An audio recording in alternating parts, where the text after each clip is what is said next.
मी विलास आठवले नांदेडमध्ये आहे आणि नांदेड हा लोकसभा मतदारसंघ अत्यंत महत्त्वाचा आहे केंद्रातही आणि राज्यातही। याचं कारण असं आहे नांदेडने या देशाला संरक्षण मंत्री दिले आणि मुख्यमंत्री दिले, म्हणूनच दिल्लीची नजर नांदेडकडे असते आणि याही वर्षी अत्यंत मोठ्या प्रमाणावर या लोकसभा मतदारसंघाची चर्चा होते आणि लाल किल्ला एक्सप्रेस जी आहे ती नांदेडमधून आम्ही महाराष्ट्राला सांगणार आहोत की नांदेड लोकसभा मतदारसंघातील हे सगळे जे मतदार आहेत ते नेमकं काय म्हणतात।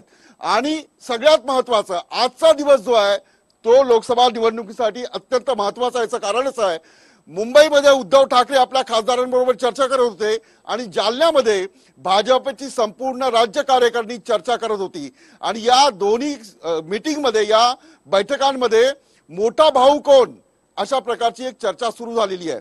मी चर्चेला सुरू करण्याआधी या चर्चेत जे सहभागी होतात काँग्रेस पक्षाचे प्रवक्ते संतोष पंडगळे यांचं स्वागत करतो, भाजप प्रवक्ते प्रवीण साले यांचं स्वागत करतो आणि शिवसेनेचे बाबूराव कदम माजी जिल्हा प्रमुख यांचं स्वागत करतो आणि तुमच्या सगळ्यांचं स्वागत करतो। पहिला प्रश्न माझा तुम्हाला असा आहे कारण आजचा दिवस खूप महत्त्वाचा आहे। सेना भाजपची युती होते की नाही, होते की नाही, होते की नाही, साधा कार्यकर्ता तो पक्षाचा प्रमुख इथपर्यंत लक्ष लागलेलं आहे आणि संजय राऊत यांनी म्हटलंय की लाचार आम्ही नाही आहोत। मी तुम्हाला पहिला प्रश्न विचारतो, काँग्रेसचे असो कोणी असो, मला सांगा भाजप लाचार वाटतंय त्यांनी हात वरती करा। कुणाला वाटतंय भाजप लाचार आहे युतीसाठी?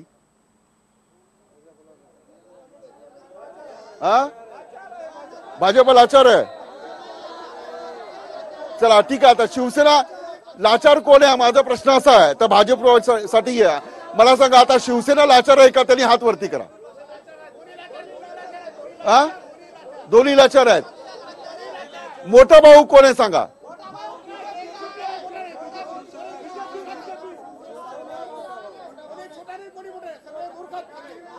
चला मोठा भाऊ कोण आहे? तटस्थपणे तुम्ही काँग्रेसचे असा कुठलेही असा, चला चला यांना बोलायचं आता, तुम्ही शिवसेनेचे दिसताय बरोबर। हा मला सांगा कोण लाचार आहे? कारण संजय राऊत आणि मुख्यमंत्री नाही या निवडणुकांसाठी अत्यंत महत्वाची आहे। उत्तर देतोय महाराष्ट्रामध्ये एकीकडे महागठबंधन होतं, तुम्ही त्याच्यावर चर्चा करत नाही, पण शिवसेना बीजेपी काय करते याच्यावर तुमचं लक्ष आहे। कशासाठी?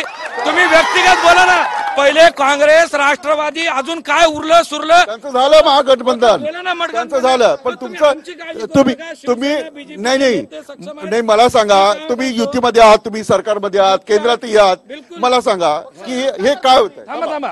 हा काय म्हणले तुम्ही? म्हणजे युती होणार की नाही होणार सांगतो ना, पक्षप्रमुख सक्षम आहेत शिवसेनेचे आणि भाजपचे, दोन्ही पक्षांची बोलणी चालू असेल, दोन्ही पक्षाचे पक्षप्रमुख बोलत असतील, त्याच्यामुळे बाकीच्यांच्या सल्ल्यांवर शिवसेना भाजप चालणार नाही। काँग्रेस राष्ट्रवादी एमआयएम कोणी असो बाकी कोणाच्याही पक्षाच्या बोलण्यावर शिवसेना भाजप चालणार नाही। शिवसेनेला आता माझा प्रश्न आहे की भाजप ने तुम्हाला सन्मान दिला का 4.5 वर्षात? कारण तुम्ही सगळे म्हणतात की नाही आता आम्ही स्वबळावर शिवसेना म्हणजे आमचा आवाज बरोबर।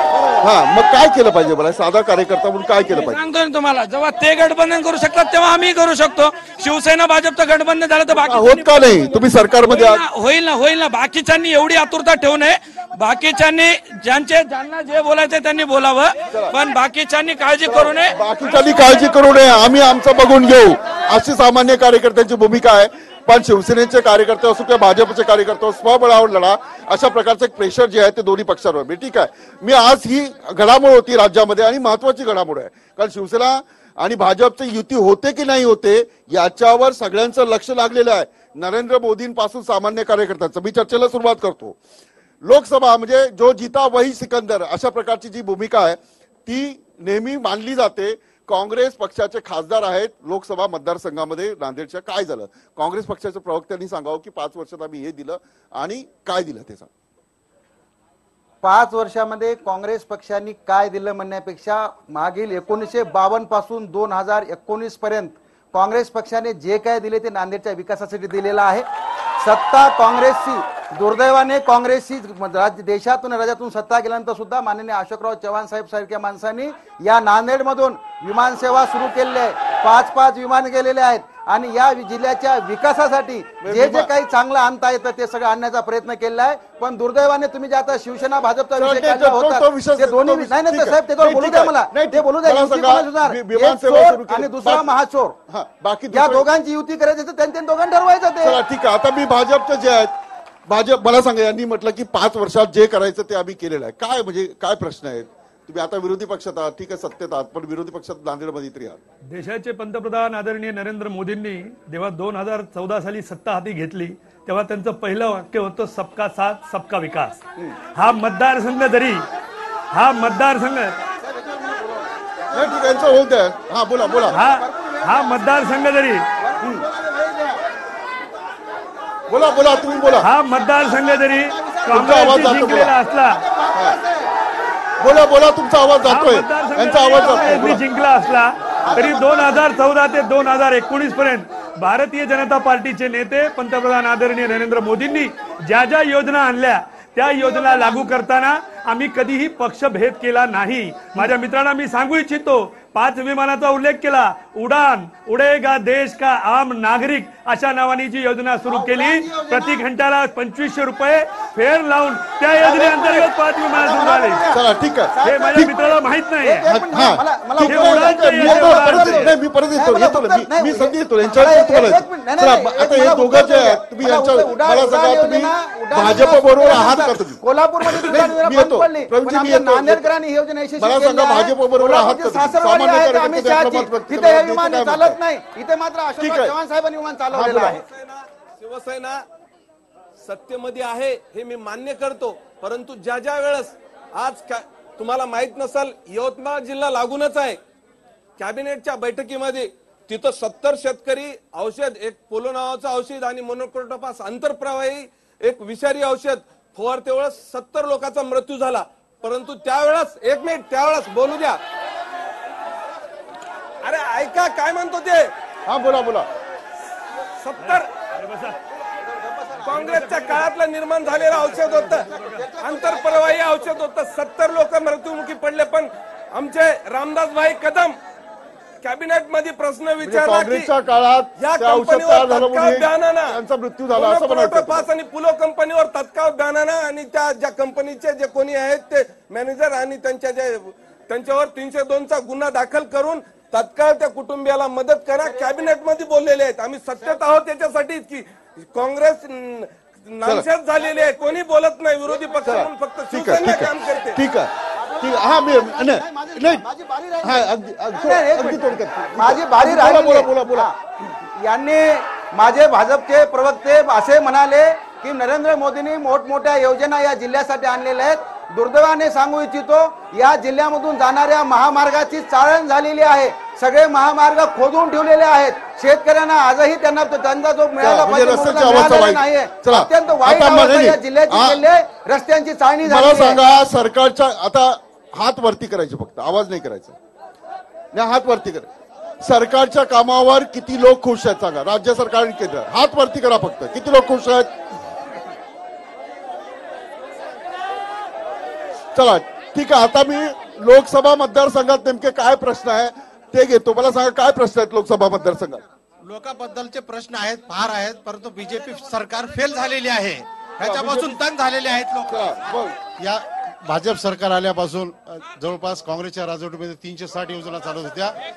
जवळपास सगळ्या योजना भाजप केंद्रातील राज्यातील सर्व या भाजप सरकारने केवळ 56 योजना लागू केल्या. त्यामुळे महाराष्ट्रात असेल या देशामध्ये असेल सर्व दलित मागासवर्गीय अल्पसंख्याक इतर ओबीसी सर्व या देशामध्ये सर्व हे घटक नाराज आहेत. त्यामुळं सर्व नाराज. चला तुम्ही भाजपचे कार्यकर्ते बोलताय. तुम्ही भाजपच्या आहात. आता यांनी म्हटलं की सर्व नाराज आहे. अगदी थोडक्यात बोला. ज्यांच्या मुख्यमंत्र्याला माझी घोटाळ्यामुळे राजीनामा द्यावा लागला त्यांनी आम्हाला शिकू नये पहिली गोष्ट आणि आदर्श. आणि दुसरी गोष्ट हे म्हणतात विकासाचा चर्चा आहे. विकास केला म्हणतात. माझं गाव इथून 7 किलोमीटर आहे. खाली 7 किलोमीटर आजही रस्ता नाही 70 वर्षामध्ये. आणि तळली सारख्या गावामध्ये इथल्या डीपी सावंत नावाच्या आमदाराला दगडफेकीला समोर जावं लागले. त्याचा याला बोलायचा नैतिक अधिकारच नाही. तुम्ही काय शांत बसलात? मला सांगा काय प्रश्न आहे आणि नेमकं काय झालं?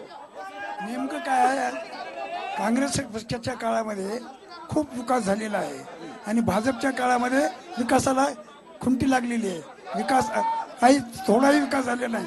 सगळे खोटे आश्वासन आहे, खोटे आश्वासन आहेत, खोटा शब्द दिलेला. चला खोटी आश्वासन दिले. चला संभाजी ब्रिगेड कोण बोलणार आहे? संभाजी ब्रिगेडचा हा. चला हा तर मी माईक घेऊ नका, मी येतो. हा बोला.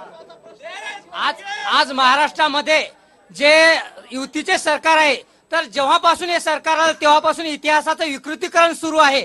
आणि मागच्या 2 वर्षाखाली बम पुरंदरे यांना महाराष्ट्र शासनाने महाराष्ट्र भूषण पुरस्कार दिला. तो इतिहासकार नाही आणि शाहीर नाही, आणि त्याचीच पुनरावृत्ती पुन्हा केंद्र सरकारने केलेली आहे. त्यांना पद्मविभूषण पुरस्कार देऊन नाही लोक नांदेड लोकसभा मतदारसंघ बोला. चला तो पुरंदरे यांचा विषय तो नंतर नांदेड बोला तुम्ही. नांदेड लोकसभेमध्ये जनतेला माझी विनंती आहे की जनतेने आतापर्यंत शिवसेना भाजप सगळ्यांचं पाहिलंय, तरी एक वेळेस संभाजी ब्रिगेडला संधी देऊन पाहावी. नांदेडच्या विकास कायापालट केल्याशिवाय संभाजी ब्रिगेडला संधी द्या असं म्हणतायत. मी आता महिलांकडे जातो. तुम्ही कुठल्या पक्षाचं काम करता? आणि भाजपचे तुम्ही. चला तुमच्या दोघांना मी विचारतो. आता ही चर्चा झाली आहे की 4 वर्षात काहीच नाही झालं. काय नेमकं काय हवं होतं? तो लोकांना काय पाहिजे? सर कांग्रेस के अलावा कोई भी तरक्की कर नहीं सकता, ये हमारा सबका महिलाओं का सबका कहना है, क्योंकि कांग्रेस ही ऐसी एक सत्ता. क्या तरक्की कर सकता बताओ क्या? अरे क्या करी बीजेपी सरकार ने 4.5 साल में? अब रहे वाले 5 महीने. आपका सवाल मैं इनको पूछता हूँ. चला बसा कर. काय आता हे काय म्हणतात की क्या किया हे बताओ. का सांगा बघू. तुम्ही काय लोकांना पटवून सांगणार? देशात आणि राज्यात भाजप सरकारने जे सबका साथ सबका विकास म्हणून कार्यक्रम सुरू केलेला आहे, त्या अंतर्गत पूर्ण देशभर तुम्ही फिरून पाहू शकतात. रस्त्याचं जाळं नितीन गडकरी सारख्या माणसांनी तयार केलंय, आणि मनोहर पर्रीकर सारखा माणूस आजारी कॅन्सरनी असताना सुद्धा फिरतो. ह्या मंत्र्यांचं काम करण्याची पद्धत जनतेला आवडलेली आहे. आणि आता काँग्रेसच्या लोकांना नांदेडच्या असं वाटायलंय की जनतेचा बाकीचा देशातला नूर पाहून राज्यात नांदेड मधलेही खासदार बदलले जाणार, म्हणून असे झुंडशाहीने आमच्या प्रवक्त्यांना आणि आम्हाला बोलू देत नाहीत. पण या वेळेला नांदेड सरकार असताना बोलून देत नाही, मग सरकार तुमचं आहे. नांदेडमध्ये फक्त अशोकराव चव्हाणच विकास करू शकतात, अन्यथा कोणीही विकास करू शकत नाही. मला सांगा, आज सगळ्या म्हणजे देशामध्ये शेतकऱ्यांच्या ज्या आत्महत्या होतात आहे त्याला कोण कारणीभूत आहे? जर बीजेपी सरकार आहे तर मग सरकार ठीक आहे. ज्याला कोण कारणीभूत असं म्हणतात? देशामध्ये आत्महत्या करतात. थांबा आवाज नाही. थांबा मैं आता हूं. हा बोला. हा बोला काय बोलायचं? केवळ घोषणा आणि घोषणा केलेल्या आहेत. जातीय तेढ निर्माण करण्याचं भारतीय जनता पक्षानं काम केलेलं आहे. मराठा समाजाचं आरक्षण लटकत ठेवलंय.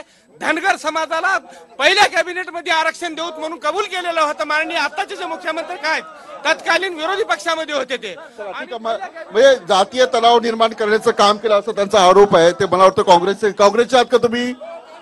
हा चला, काँग्रेसचा नेहमीचा आरोप आहे. मी उत्तर घेणार आहे. एक छोटासा ब्रेक. नांदेडच्या लोकसभा मतदारसंघातील लोक नेमकं काय म्हणतात, काय वाटतं राहुल गांधी विषयी, काय वाटतं नरेंद्र मोदींविषयी, ही चर्चा एका ब्रेक नंतर. भागात मी नांदेडमध्ये आहे. लाल किल्ला एक्सप्रेस नांदेडमध्ये आहे. नांदेड हा काँग्रेसचा गड मानला जातो, कारण इथे मुख्यमंत्री काँग्रेसने दिले आणि संरक्षण मंत्री काँग्रेसने दिले. पण आता मी नांदेडकरांमध्ये गड जरी असला तरी नाही मी बोलू.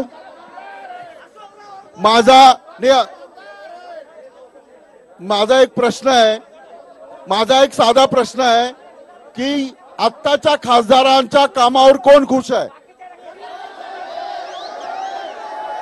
हे खुश आहेत? हे नाही. ठीक आहे, चला ठीक आहे. तुम्ही सगळे पक्षाचे कार्यकर्ते आहेत, पण इथे जोशीजी आहेत. थांबा, मला सांगा, तुम्ही उभे राहा. तुम्ही कुठल्या पक्षाचे आहात? एखादा खासदार जेव्हा काम करतो तर कसं काम अपेक्षित असतं आणि काय नांदेडमध्ये काय चित्र सांग? मुळामध्ये नांदेड जिल्हा हा जो आहे तो आता विरोधी पक्षांचा जिल्हा म्हणून आहे, तरी सुद्धा जे इन्फ्रास्ट्रक्चरमध्ये काम झालेलं ते चांगलं झालेलं आहे. नांदेड हा नेहमी काँग्रेसचा बालेकिल्ला जरी झाला असेल तरी इन्फ्रास्ट्रक्चरमध्ये विरोधी पक्षाचा जिल्हा असताना सुद्धा कामं चांगली झालेली आहेत. अशोकरावांनी सुद्धा विकास केलेला आहे, परंतु विरोधी पक्षाचा जिल्हा म्हणल्यानंतर त्याला झुकता माप देणं अपेक्षित कुठल्या याच्यामध्ये नाही. यामुळे अजूनही कामं होणं बाकी आहेत, परंतु इन्फ्रास्ट्रक्चर खास करून रेल्वेच्या बाबतीमध्ये चांगलं काम नांदेड जिल्ह्यामध्ये चांगलं काम झालं. आणखी काय अपेक्षित आहे म्हणजे मला सांगा? आणखी इथं इंडस्ट्रीच्या बाबतीमध्ये नांदेड जिल्हा खरं तर खूप काही करू शकतो, कारण इथं पाणी आहे. रोजगाराचं काय अवस्था? रोजगाराच्या बाबतीमध्ये जर पूर्वी इंडस्ट्री आली असती पूर्वीच्या सरकारनं आलेले नाही, आता सुद्धा काही प्रयत्न झालेले नाही. पुन्हा मी त्याच प्रश्नावर होतो की विरोधी पक्षांचा जिल्हा म्हटलं तर त्या ठिकाणी ठीक आहे. आता मला एक सांगा की नांदेड जिल्ह्यामध्ये रोज 40 बस पुण्याला जातात नांदेड जिल्ह्यावरून, खरंय का? या बसमध्ये सगळे तरुण असतात, काम शोधायला जातात का काँग्रेस? चला, काय बोलायचं तुम्हाला? कुठल्या MIMच्या आहात? हा, मी येतो ना तुमच्याकडे, मी संधी देतो. थांबा जरा, थांबा, येतो तुम्हाला. मैं आता हूं आपके पास. पण मी एक पत्रकार नाही, थांबा, मी पत्रकार जे आहेत, मला हा पत्रकार माझ्यासोबत आहेत. पत्रकार हा तटस्थपणे पाहत असतो. मला सांगा काय अवस्था आहे, रोजगाराचा काय प्रश्न आहे? नाही, रोजगाराच्या प्रचंड समस्या आहेत. जे डॉट तालुके आहेत, देगलूर झालं, मुखेड झालं, इथून मोठ्या प्रमाणात मायग्रेशन पुणे, मुंबई किंवा तेलंगणा, हैदराबाद इथं होत असते. आणि याला सरकार कोणतंही असो, हे गेल्या अनेक वर्षापासून हे चालू आहे. जवळपास हे 15-20 वर्षापासून मी स्वतः पाहतो. हे सुरू आहे 15-20 वर्षापासून. सरकार कोणाचंही असो, काय मला नाही साहेब, असा प्रश्न आहे, आपल्या इथं कुठल्याही प्रकारची कुठल्याही इंडस्ट्री नाही, काही नाही, कुठलेही खासदार असो, काही असो. फक्त आता तुम्हाला सांगतो, युवा पुण्याला जाऊन तिथे जॉब करावा लागतो युवांना. नांदेडला कुठल्याही प्रकारे काही नाही. लोकलचे आमचे खासदार निष्क्रिय आहे. जे खासदार मला ब्रेक घ्यायचा, मला ब्रेक घ्यायचा. ब्रेक नंतर ही चर्चा सुरू राहील. पुन्हा एकदा स्वागत. खूप लोकांना बोलायचं आहे.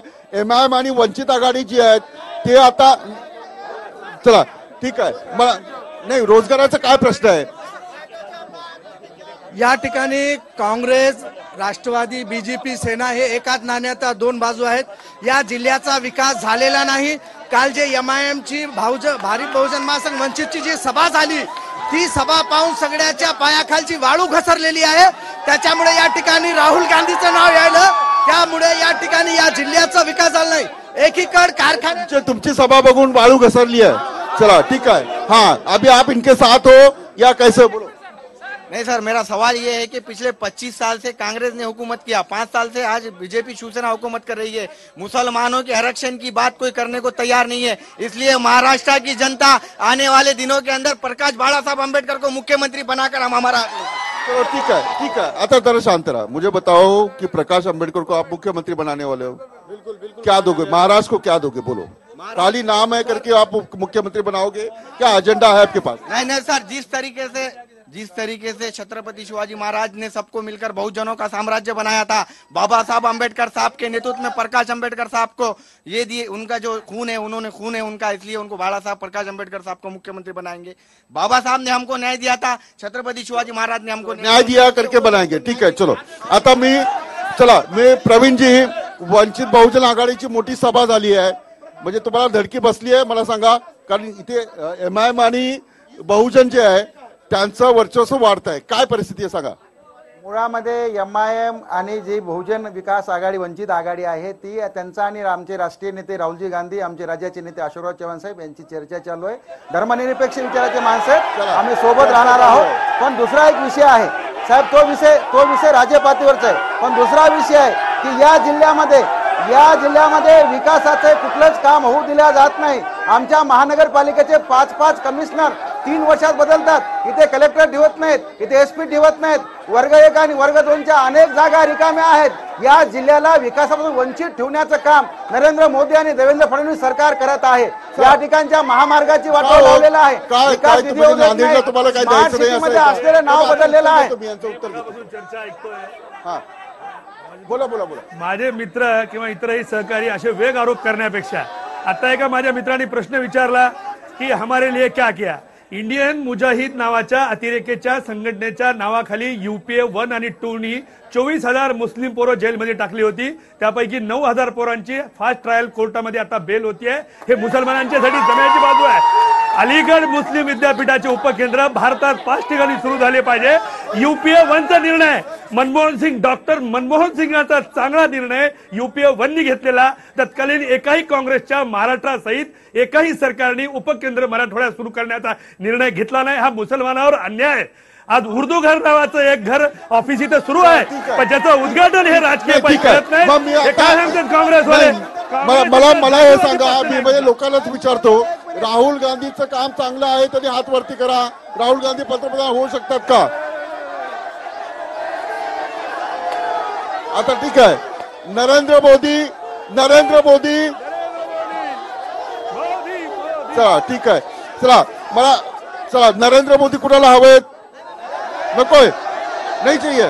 चला ठीक आहे, का नकोत मला सांगा, थोडक्यात सांगा का नकोत? 5 वर्ष काम केलं, का नको? नरेंद्र मोदी यांनी गेल्या निवडणुकीमध्ये जे आश्वासन दिले होते एकही आश्वासन पूर्ण केलं नाही. 15 लाख देतो, आश्वासन पूर्ण केलं नाही म्हणजे नको. चला ठीक आहे, मला सांगा का नरेंद्र मोदी का नको? 5 वर्षामध्ये त्यांनी केलेले आश्वासन हे पूर्ण भारतभर बघत आहेत. टीव्हीवर बोलायचं आणि पूर्ण लोकांचं मनोरंजन करायचं. मनोरंजन पंतप्रधान नकोय आम्हाला. मनोरंजन पंतप्रधान नकोय. तुम्हाला हवं एक जण कोणी नाही. तू बोलला, आता तुम्ही बोलला का? हा उद्धव, हा नाही तर हळूहळू का पाहिजेत नरेंद्र मोदी? का पाहिजे मुद्दे? आराम से क्यों चाहिए? आज नांदेड़ महापालिका में कांग्रेस की सरकार है. आज 15 दिन से ये कांग्रेस के लोग जो मोदी जी ने योजना दी है, जो गैस योजना, उज्ज्वला गैस योजना की कंटिन्यू पेपर में चालू है. गोर गरीबों को घर दे रहे, मागास वर्गों को घर दे रहे, घर की ओपनिंग कर रहे. ये सब मोदी जी की योजना है जो डोर टू डोर और ग्राउंड तक पहुंचने वाली है. और मोदी जी ने जिस तरीके से भ्रष्टाचार खत्म करके गरीबों को घर दिया है, भ्रष्टाचार खत्म किया है. काय झालं मला सांगा, काय नेमकं झालं? मोदी आणि राहुल गांधी हे चोर आणि महाचोरांचे दोघे आहेत. या देशामध्ये खऱ्या अर्थाने 60 वर्षामध्ये काँग्रेस पक्षाने या वंचित घटकांना सत्तेपासून आणि याच्यापासून दूर ठेवलेला आहे, विकासापासून. आणि आता 4.5 वर्षामध्ये नरेंद्र मोदींनी या देशामध्ये एक समाज तेढाचं वातावरण निर्माण केलं आहे. जागोजागी गुजरातमध्ये सरकार दलितांवर या ठिकाणी मोठ्या प्रमाणात अत्याचार होत आहे. या महाराष्ट्रामध्ये दलितांच्या अत्याचाराचा प्रमाण मोठं वाढलेलं आहे. आणि त्यामुळे या देशामध्ये ना मोदी आहे ना राहुल गांधी आहे. आता तिसरा पर्याय या देशामध्ये उभा टाकावा. त्यासाठी वंचित आघाडी तिसरा पर्याय पाहिजे. तुम्ही पत्रकार आहात, नांदेड लोकसभामध्ये मला सांगा काय व्हायला पाहिजे? म्हणजे नरेंद्र मोदी हे न्याय देऊ शकतात म्हणजे काँग्रेसचं सरकार की भाजपचं सरकार? वास्तविक पाहता निवडणुका या विकासाच्या मुद्द्यावर झाल्या पाहिजे. आणि एकंदरीत देशात द्विपक्षीय पद्धतीचं राजकारण सुरू आहे. त्यामुळं सामान्य लोकांना या ठिकाणी बऱ्याच अंशी वंचित घटकांना काहीतरी आपल्यावर अन्याय होतो असं वाटतंय. म्हणूनच या देशातल्या आणि या जिल्ह्यातल्या एकूणच बहुजनांना असं वाटतंय आपल्याला विकासाचा आणि एकंदरीत आपला हात धरून काम करणारा, विकासाच्या दिशेनं नेणारा, आत्मीयतेचा एक आधार पाहिजे असे पर्याय शोधतायत. बाळासाहेबांच्या मिळालेल्या सभेला उत्स्फूर्त प्रतिसाद. एकूणच महाराष्ट्रात लोक पर्याय शोधतात, दोघं पण नको. चला आता मी एक ओळख करून देतो. बाबळी धरणासंदर्भातला एक महत्वाचा जो लढा आहे तो यांनी लढला होता. मला सांगा, तुम्ही ही सगळी चर्चा ऐकली, सगळे काँग्रेसचे आहेत, भाजपचे आहेत. चर्चा करण्यापेक्षा घोषणाबाजीमध्ये जरा रस दिसतोय मला नांदेडकरांना. काय अवस्था आहे नांदेड लोकसभा मतदारसंघाची? नरेंद्र मोदींचं काम कसं आहे? राहुल गांधींचं काम कसं आहे? कोण न्याय देईल याला? खरं म्हणजे मागच्या काळामध्ये जे सरकार होतं त्या सरकारने काही नांदेडच्या विकासासाठी कामं केलेलेच आहेत, निश्चित आहेत. याही सरकारनं कामं केलेली आहेत. परंतु दुर्दैवानं इथे जमलेली सगळी मंडळी जी आहे ही पक्षाचा आवाज आहे, त्या पक्षाचा आवाज आहे. आणि या नांदेड जिल्ह्यामध्ये आणि महाराष्ट्रामध्ये, देशामध्ये अर्ध्या तासाला एक शेतकरी आत्महत्या करतो. त्या आत्महत्या करणाऱ्या शेतकऱ्याचा आवाज कुठं आहे?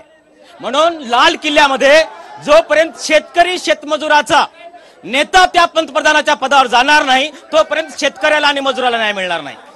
आणखी काय बाबळी बंधाऱ्याच्या अनुषंगानं बाबळी बंधाऱ्याचा जो मुद्दा आहे सर्वोच्च न्यायालयामध्ये तो मुद्दा असल्यामुळं काँग्रेस सरकारच्या काळामध्ये निश्चितपणे निधी दिला. बाबळी बंधाऱ्याचं उद्घाटन झालेलं आहे, बळेगाव बंधाऱ्याचं उद्घाटन झालेलं आहे.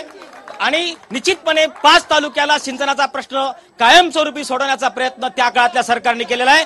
या सरकारने सुद्धा आम्ही अनेक वेळा सरकारनं सांगितलं. आता योगायोगाने भाजप सरकारला माझी विनंती आहे, गडकरी साहेब केंद्रामध्ये जलसंधारण मंत्री आहेत आणि तेलंगणा सरकारमध्ये जे सरकार आहे आणि महाराष्ट्र सरकारच्या मुख्यमंत्र्यांची एक बैठक घ्यावी.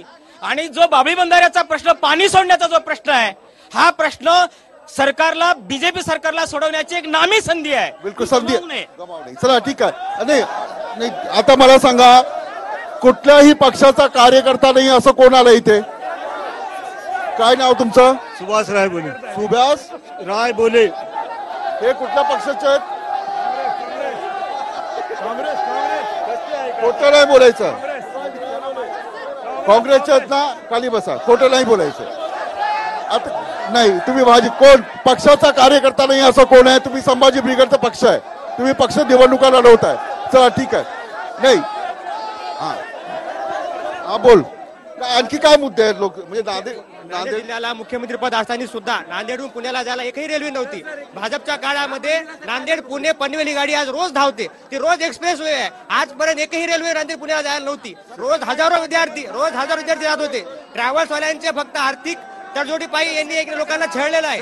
भाजप काळामध्ये आज रेल्वे भेटलेली. मला सांगा की आता त्यांनी मुद्दा म्हटला की नांदेड मधला शेतकरी जो आहे तो आत्महत्या करतो. का करतो तो आत्महत्या? कारण स्थानिक नेतृत्व इथला वरून जे फंड येतो. काल परवा दोन्हीकर साहेब आले होते, त्यांनी विचारलं की बा मी वरून जे फंड देतो ते इथं जिल्हा परिषद यूज का नाही होत? अधिकाऱ्यांनी रेडारवर घेतलं. चला म्हणजे सरकार फंड देतं पण यूज होत नाही. लोकलचे नेते.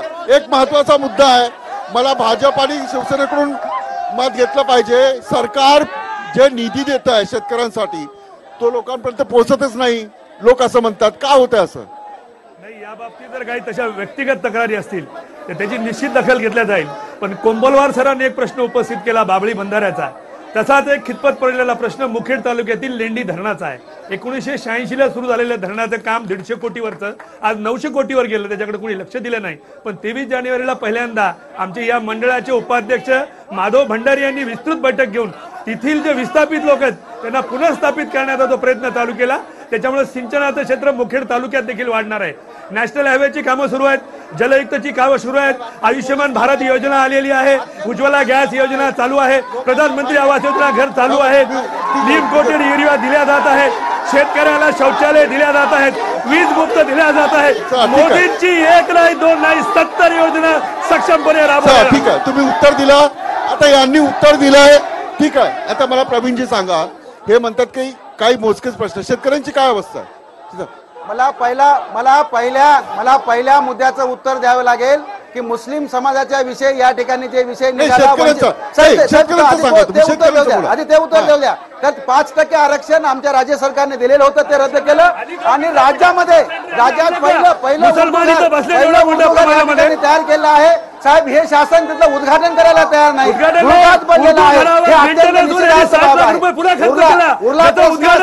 यांच्या योजना घरामध्ये नाही. उज्ज्वला गॅस आहे. उज्ज्वला गॅस एकदा गॅस दिला पुन्हा गॅस मिळत नाही.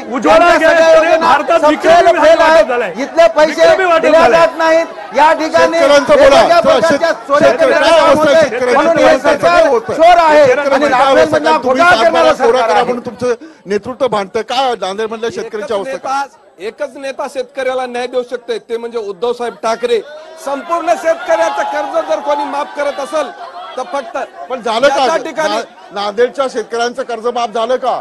नांदेडच्या शेतकऱ्याचं सुद्धा काही अंशी झालं, परंतु शेतकऱ्याचं कर्ज फक्त एकच माणूस माफ करू शकते, ते म्हणजे उद्धव साहेब ठाकरे.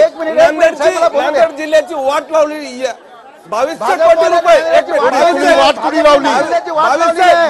2200 कोटी रुपये वाट कुणी लावली? अशोकराव चव्हाणांनी भाजपची नांदेडची वाट लावलेली आहे साहेब. 2200 कोटी रुपये ही वाट भाजपने लावलेली आहे. अशोकराव चव्हाणांनी वाट लावली असं तुमचं म्हणणं आहे? वाट लावलेली आहे. नाही, सरकार कुणाचं आहे? सरकार कुणाचं आहे? तुम्ही सत्तेत आहात. तुम्ही सत्तेत आहात. वाट लावली. नवीन नांदेड बसला असतं. सगळे विकास केला साहेब. रस्ते, विमानतळ, मोठ्या इमारती विचारलं ना त्यांना. सत्तेत तुम्ही ते आहेत. चला मी एक छोटासा ब्रेक घेतो. ब्रेक नंतर ही चर्चा सुरू झाली. एक छोटासा ब्रेक नंतर ही चर्चा सुरू राहील. तर पुन्हा एकदा स्वागत. मी नांदेडमध्ये आहे. नांदेडमध्ये लाल किल्ला एक्सप्रेस आहे आणि हे काय म्हणतात मतदार हे तुम्ही ऐकताय. बराच वेळ झाला, 3 सेगमेंट झाले, यांच्याकडे मी गेलो नाही. तुम्ही मला बघा काय मुद्दे आहे, आणखी तुम्हाला काय बोलावं असं वाटतं? सर मी नांदेड पुरतच बोलते. फक्त मी सागर मंडलापुरे. खूप दिवसाचं मी शिवसेनेमध्ये पण काम केलेले आहे. शिवसेनेचं सरकार झालं, काँग्रेसचं सरकार झालं, राष्ट्रवादीचं झालं, बीजेपीचं झालं, कोणतंही सरकार सर गरीब लोकांना बिलकुल बघत नाही. नाही, खेड्यापाड्याच्या लोकांना बिलकुल बघत नाही. दोन्ही सरकार बघत नाही, मग कोणाचं सरकार आलं पाहिजे? राज ठाकरेंचं. राज ठाकरेंचं आलं पाहिजे, राज ठाकरेंचं सरकार आलं पाहिजे. चला, का आलं पाहिजे सर? राजसाहेब एवढे आहेत की सगळ्या गरीब लोकांसाठी त्याने रात दिवस त्याने मेहनत करतात आणि त्याने विजय करतात सगळ्या लोकांना. सर, गरीब लोकांसाठी काम करतात, तुम्ही पण माणसाचे कार्यकर्ते आहात. का आलं पाहिजे सरकार? राज ठाकरेंकडे एकही आता आमदार नाहीये, एकच आमदार आहे शरद. हा, इथं उद्योगधंदे जे नांदेडमध्ये झाले म्हणतात, ते नांदेडमध्ये उद्योगधंदे नाही झाले तर बेरोजगार लोक एवढे परेशान आहेत. इथून बाहेर जिल्ह्यात जाऊन ते बेरोजगारीमुळे एवढे झटत आहेत. त्याच्यामुळे आमचे राजसाहेब जर सरकारमध्ये आले तर हे बेरोजगारी बराबर हमेशासाठी जाणार. हे आमच्या महिला सुद्धा राज ठाकरे म्हणजे अति चर्चा आहे, ती कन्फर्म नाहीये. ते आघाडी करण्याची तयारी आहे काँग्रेस एनसीपी बरोबर, छुपा जरा काहीतरी करा. ते मान्य आहे का तुम्हाला? सर, ते आमचे मोठे जे पदाधिकारी आहेत ते बोलतील ना सर, त्यांना माहिती असेल. जे आम्ही महिला आहेत ते नांदेड जिल्ह्यापुरतं आम्ही बोलू. नांदेड जिल्ह्यापुरते बोलतात, इतर हा ठीक आहे, ठीक. हा, आज काँग्रेस पक्षाचं सरकार 4 ठिकाणी आलेले आहे आणि राजस्थानमध्ये जेव्हा सरकार आलं तेव्हा पहिला निर्णय हा शेतकऱ्यांबद्दल घेतलेला आहे, कर्जमाफी केलेली आहे. आणि त्यामुळे मला वाटते की जेव्हा राहुल गांधी या देशाचे पंतप्रधान होतील तेव्हा सर्वात प्रथम विचार हा शेतकऱ्यांचा करण्यात येईल. राहुल गांधी पंतप्रधान होतील तेव्हा.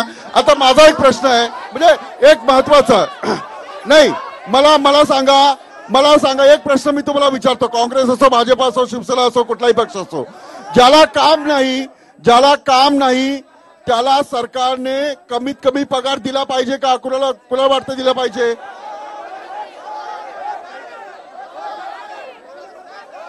काय नाही, मला सांगा, जो बेरोजगार आहे त्यांना पगार दिला पाहिजे का सरकारने? कमीत कमी किती लोकांना वाटतं नाही दिला पाहिजे? चला, राहुल गांधीने आज म्हटलं की न्यूनतम हम सैलरी देंगे. तुमचं बोलणं झालंय, बोला. मला सांगा, जो बेरोजगार कार्यक्रम जो आहे तर त्याला सरकार, आज राहुल गांधीने असं म्हटलंय की न्यूनतम सॅलरी जी आहे ती दिली पाहिजे. सरकारने तिजोरीवर हा खर्च आणला पाहिजे का जे बेरोजगार आहे त्यांना? अजिबात आणला नाही पाहिजे. त्याच्या उलट रोजगार कसा उपलब्ध होईल तरुणांना त्याकडे लक्ष दिलं पाहिजे. चांगल्या शिक्षणाच्या सुविधा या माध्यमातून, शासनाच्या माध्यमातून निर्माण झाल्या पाहिजेत.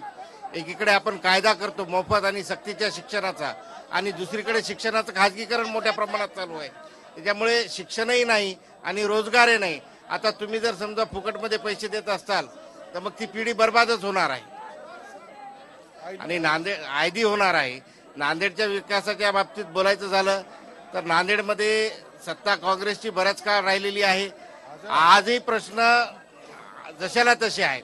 मोदी सरकार असेल किंवा कोणी असेल, आश्वासनांची जी खैरात वाटल्या जाते. चला ठीक आहे, गेल्या वेळेला मला सांगा, भास्करराव खतगांकर आता कुठल्या पक्षात आहेत का?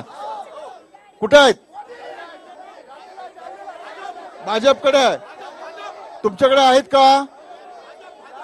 चला ठीक आहे, मी आता काँग्रेसला विचारतो. भास्करराव खतगांकर एक मोठा फॅक्टर आहे, बरोबर? ते तुमच्यासोबत येतील असं वाटतं तुम्हाला का भाजपसोबत जातील? एक लक्षात ठेवा, या जिल्ह्यामध्ये माननीय आमचे नेते खासदार अशोकरावजी चव्हाण साहेब हेच महत्वाचा फॅक्टर आहेत. कोण आलं आणि कोण गेलं हे फार महत्वाचं नाही.